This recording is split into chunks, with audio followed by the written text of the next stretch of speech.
You have nausea, heartburn, indigestion, upset stomach, diarrhea.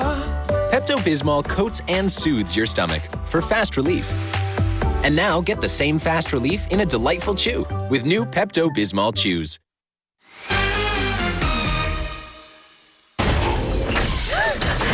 It has a gunner seat?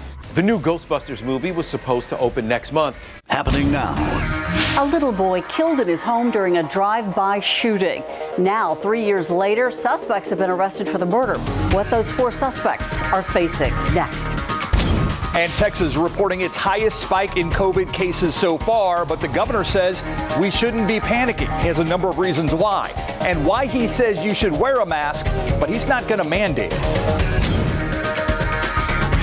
And we have just a few showers that have popped up on the radar screen this afternoon. We'll take a close look at those, talk about how long they could last, and of course, rain chances for the rest of the week coming right up. Airline cancel your flight or seriously disrupted your plans, you're probably due a cash refund, not a voucher. Coming up, know your rights. Plus, acts of compassion at a time most desperately needed. A local nonprofit that helps the most vulnerable, helping an elderly woman repair her West Side home. The news at 5 starts right now. First at 5, we have an update on a murder of a 4-year-old boy killed in a gang-related drive-by shooting back in 2017. Nearly 3 years after Earl Whitley's death, a grand jury has indicted 3 men on murder charges. 27-year-old Terrell Chase, 32-year-old Todd Hill, and 28-year-old Quentin Phillips, all charged with murder, felon in possession of a firearm, and deadly conduct for the July 19, 2017 incident where the gunman fired 65 shots into the little boy's home, killing him while he was inside. A 4th suspect, 29-year-old Dakota Peppers, has also been charged in connection with this crime. In a statement, Bexar County District Attorney Joe Gonzalez says, in part, quote, this little boy was inside his home, a place where he should have been safe, especially from violent crime like this, end quote. The DA's office says the shooting is still being investigated. More arrests could be made. And right now, San Antonio police are looking for 2 more suspects in this case as well. 26-year-old Michael Woodard and 38-year-old John Chapman. Both are wanted for outstanding murder and deadly conduct warrants in relation to Earl Vion's murder. If you have any information, call SAPD at 210-207-7273.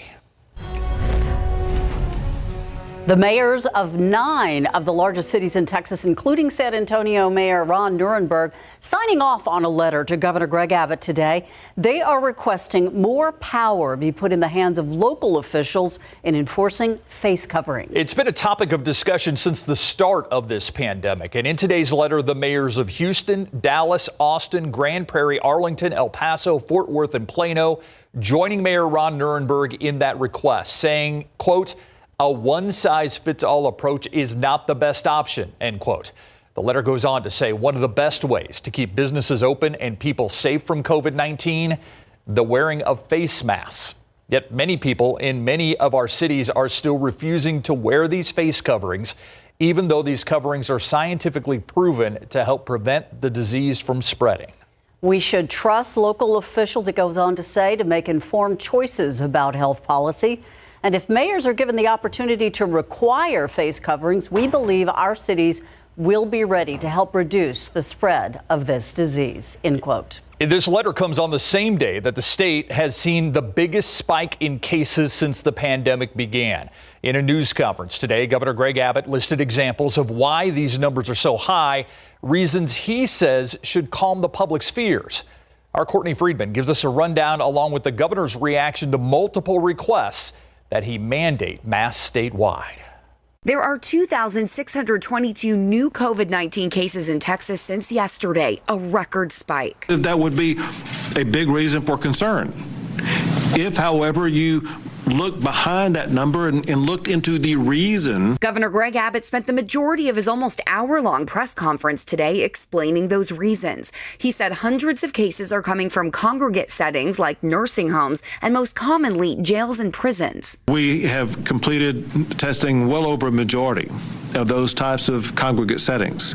Know that jail and prison settings, they have returned the highest positivity rate that we have seen in the state of Texas. Our recent surge in cases locally are not being tied to any outbreaks at nursing homes or the jail. According to Metro Health, we are dealing with more community spread. His medical experts showed 5 levels of hospital capacity, saying we are in the lowest level where hospitals are easily containing COVID patients. The increased occupancy of hospital beds, it does raise concerns, but as shown today, there is no reason right now to be alarmed. There are thousands of hospital beds that are available as we speak right now.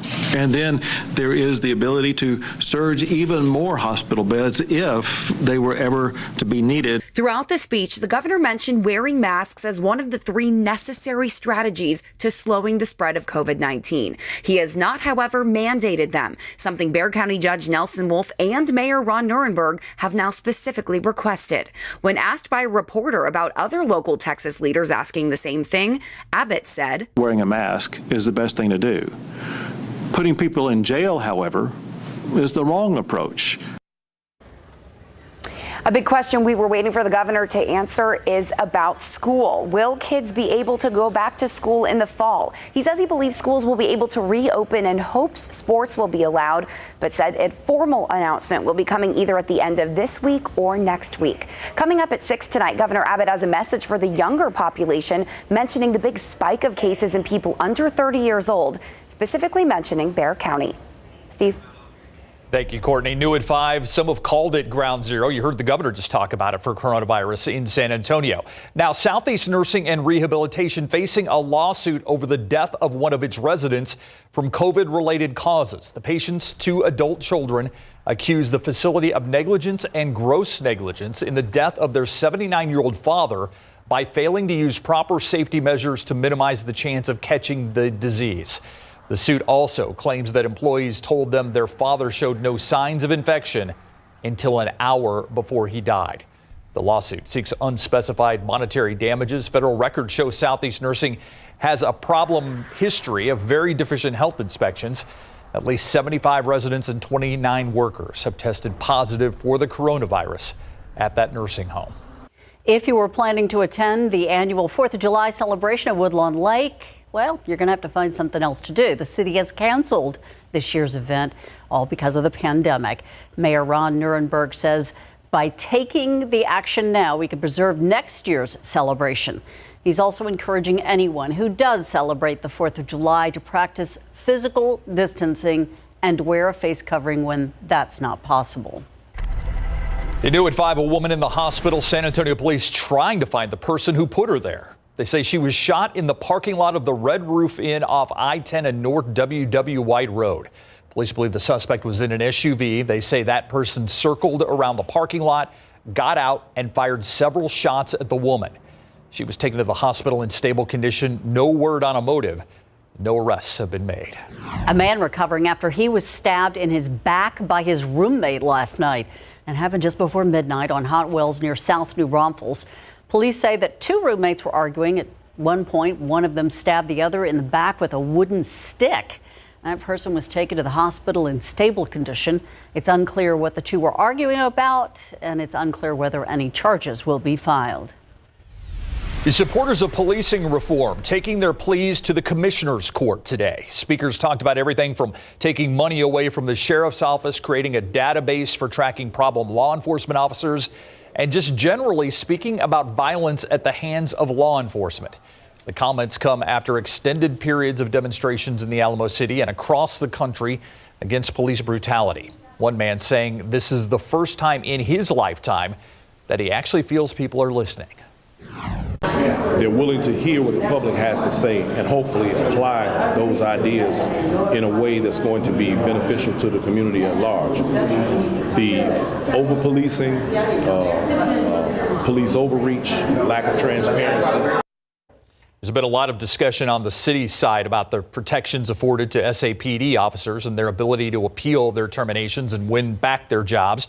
However, the sheriff says that has not yet become a big issue for his agency. By the way, during our 6 o'clock news, we have a live interview with the president of the San Antonio Police Union. Meantime, President Trump signing an executive order today to reform the nation's policing policies. The order uses federal funds to encourage police departments to adopt better standards in law enforcement. As Nadia Romero explains, at the event aimed to denounce police brutality, the president threw his full support behind police officers. After meeting with families whose loved ones were victims of police violence and racial profiling, all Americans mourn by your side. Your loved ones will not have died in vain. President Trump signing an executive order to change some police practices. To deliver a future of safety and security for Americans of every race, religion, color, and creed. Among the reforms, the order establishes a national database to track the excessive use of force by officers and any convictions or judgments against officers for improper use of force. It provides more funding to departments for training officers in use of force and de-escalation techniques, and bans chokeholds, except in instances when an officer's life is in danger and the use of deadly force is allowed by law. And it encourages police departments to add social workers or mental health professionals to respond to calls related to mental health, including drug addiction and homelessness. The president, who prides himself on promoting law and order, also strongly defending police. Americans know the truth.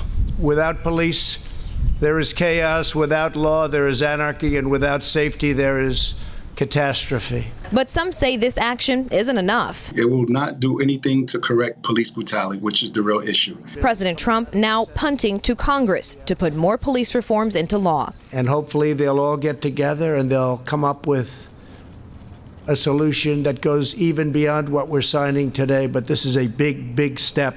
At the White House, I'm Nadia Romero. And looking outside this afternoon, mixture of sun and clouds and some good vertical growth to some of the clouds, which did drop a few brief but heavy downpours out there. Nothing over downtown within that view, but take a look at this from Alamo Ranch earlier today. Just under an inch of rain earlier. And actually, looking across South Texas, we have just a few little showers that are still out there. And one of them, well, hitting the Alamo Ranch area again right now. On the west side of town, SeaWorld area, you got 151 Alamo Ranch Parkway there. And this is all pushing northward. These are fairly short-lived downpours. Temperatures for the most part in the low to mid 90s. And Bernie, by the way, picked up 0.2 of a foot in Rick's rain gauge in his backyard. We'll be back with the full forecast, talk about how long this action could last, and more rain chances coming up. Adam, new at 5, acts of compassion taking on greater meaning during a pandemic. Jesse Degollado has an example of how King's Compassion, a religious nonprofit, is demonstrating exactly that by repairing the homes of a largely forgotten population. Hot, muggy weather seemingly did little to dampen the enthusiasm of these volunteers with a lot to do. Caulking, sanding, and then finally painting, and our goal is to finish the last day of the month on June 30th. This is now the 7th house that the nonprofit King's Compassion has undertaken as its mission. To let these elderly know that they're loved, that they're not forgotten, and that we want to try to meet their needs. A very big blessing for us.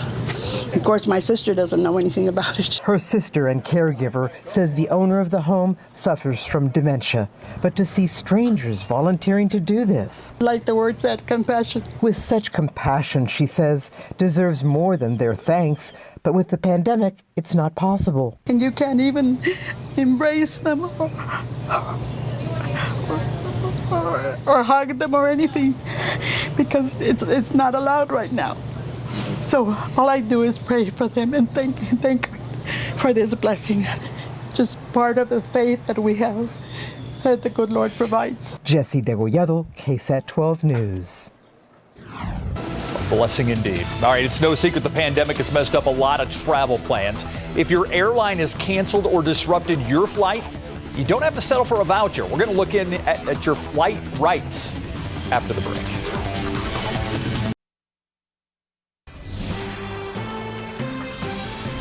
And new at 5, recouping your cash from a canceled flight. Many times airlines are offering vouchers for future travel. And while that may suit some travelers, consumer advocates argue you can't spend vouchers at a grocery store, etc. As we head into summer vacation season, 12 News Hides Marilyn Moritz looks at your rights and some strategies. Tierra O'Kelly is headed home after a detour. We originally were going to go to New Orleans. Then they had a spike in COVID. So we switched everything to San Antonio. She chose her change in travel plans, but for frustrated flyers whose flights were grounded, complaints about refunds are taking off. By law, if an airline cancels a flight that you have a reservation on, you are owed a cash refund, period. You're even due a cash refund if the airline makes significant schedule changes. But travel expert Scott Kai says many travelers are being tricked into accepting travel vouchers. What will happen oftentimes is that the airline will cancel a flight and they'll send you an email and they'll say, hey, Marilyn, sorry, we've canceled your flight. We've already processed a travel credit for you. Click here to accept it. If you're having trouble getting your refund, Kai suggests 3 strategies. Call repeatedly. Different agents give different answers. File a complaint to the Department of Transportation or dispute the charges with your credit card company. But what if you have an upcoming flight that you're pretty sure you're not going to make? Kai's advice? Don't be so quick to cancel. Think of it like a game of chicken. Whichever party blinks first is the one who loses. If you cancel, you are due that travel credit. But should the airline eventually ground the flight, you get your money back. Marilyn Moritz, KSAT 12 News. Always good advice. Yep. Sky 12 out there. Look at that. Oh, yeah. That is rain, my friends. That's just a thing of beauty, too. Beautiful shot. You know, if these aren't like little sprinkles. No, they're good these are downpours. downpours.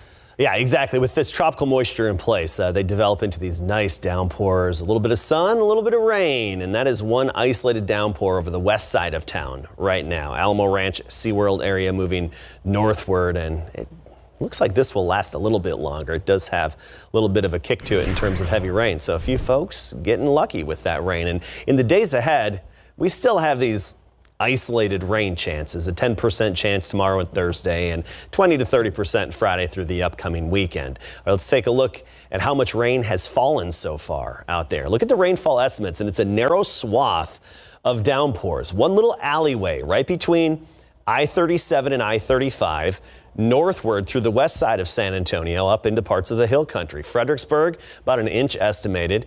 You get just west of Sisterdale, Comfort area, almost an inch. Parts of Bandera County, seen about half an inch. And same story right up the 281 corridor, basically from Stone Oak all the way up into Bulverde, a quarter to half an inch estimated. And even a rain gauge verification there in the Stone Oak area, 0.4 of an inch. And you see the west side of town, 0.7 to nearly an inch of rain. This was good soakers for a few lucky folks out there, but it looks like this alleyway will continue to push westward as we get into tomorrow, especially closer to the border tomorrow. All right, so here's what we have out there right now. There's the downpour we were looking at. There's actually 2 of them. One just clipping the west side of Leon Valley and the other right around 1604 SeaWorld area. And this heavy rain along Alamo Parkway and Alamo Ranch Parkway and Roft Road. Neighborhood's getting a good little downpour. Consider yourself lucky. The rest of us around town not seeing any rain at the moment. Just north of Sisterdale, we had a little bit of lightning with that downpour, but it has since diminished and fallen apart. And this activity, by and large, is coming to an end. Okay, 1 or 2 little showers may flare up again, little isolated downpours, but that will be it. Once we lose our daytime heating from the sun, we lose all of this activity. So that's going to continually end. 92 degrees right now. We just have a mixture of sun and clouds over the Alamo City. Dew point is 66. So yeah, we're feeling that mugginess out there, but that adds to the downpour potential for those lucky folks. Tarpley at 89, Los Maples 87. Meanwhile, New Braunfels at 95, and Randolph checking in at 93 degrees. You get into Del Rio, it's 98, and Laredo 94. So we do have some higher heat in some locations, but we're all feeling the high humidity. Dew points into the 60s, so we're in the muggy category. Not quite at the oppressive range, though. If you work outdoors, yeah, it probably feels fairly oppressive after being outside within it for an extended period. So these stray showers ending by 7-8 p.m. Otherwise, just humid, some increasing clouds later on tonight. No big weather feature hitting us anytime soon to give us good soaking, widespread, persistent rain.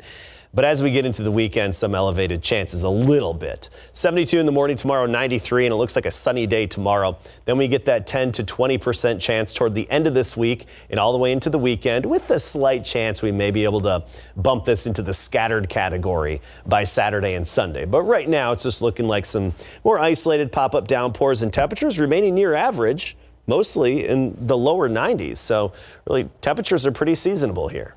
Yeah, looks pretty good for Father's Day. Thank you, Adam. All right, it's something we talked about last night on the Night Beat. Sudden shutdowns at a San Antonio high school. Well, that's at Burbank High School today, and it's going to last the rest of this week, and due to exposure to the COVID-19 off campus. But now we're also getting word not only is Burbank shutting down, now we're getting word that an employee at Johnson High School has tested positive for COVID-19 as well.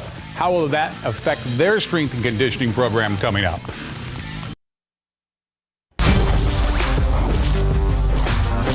Burbank High School is believed to be the first school in the state to be forced to shut down all strength and conditioning exercises since high school student athletes were allowed back on campus June the 8th. This is a developing story. Verse brought you last night on the Night Beat. It began with an alarming tweet from the Burbank football Twitter account. It reads, "Attention all Burbank athletes. At this time, strength and conditioning camp has been temporarily suspended until further notice. Please check Google Classroom for updates.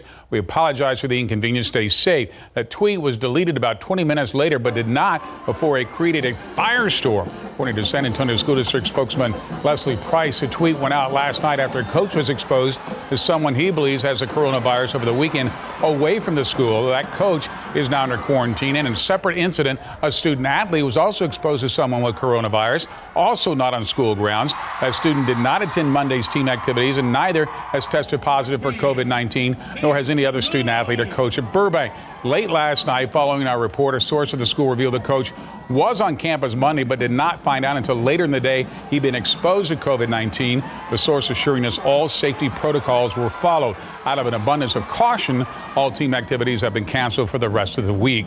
Unlike Burbank High School, Johnson High School has decided not to shut down their strength and conditioning sessions, despite the fact at least one employee has tested positive for COVID-19. In a letter sent to parents of Johnson High School from Principal Gary Comalander, the employee was last on campus on Friday and was wearing a mask. Anyone who was in direct contact with this person has already been notified. If you have not been notified, then you may attend strength and conditioning camp. In addition, the school is in contact with the San Antonio Metropolitan Health District that assures the risk of exposure is low. The district declined to name the employee, but a source has told KSAT 12 Sports the employee is a coach. And a similar letter has been sent out to parents in the Somerset School District after it was discovered that a Somerset ISD staff member working with their athletic summer conditioning program has tested positive for COVID-19. Every student who had contact with this staff member has been notified and will be unable to attend any direct function, district function, I should say, for the next 14 days as they self-monitor their conditions. The NBA is telling its players that they have until June the 24th to tell their teams that they do not wish to participate when the NBA resumes its season at the Wide World of Sports Complex in Disney World starting on July 31st. Also, they can expect a reduction of pay for games missed. So they're going to give that the bridge right there to try and decide if they do want to participate. But there is no penalties other than a lack of pay right now. All right. Thank you, Greg. You got it. We'll be right back. One downpour on the west and northwest side of town right now, around 1604, and this is just north of SeaWorld, pushing into the Helotes area.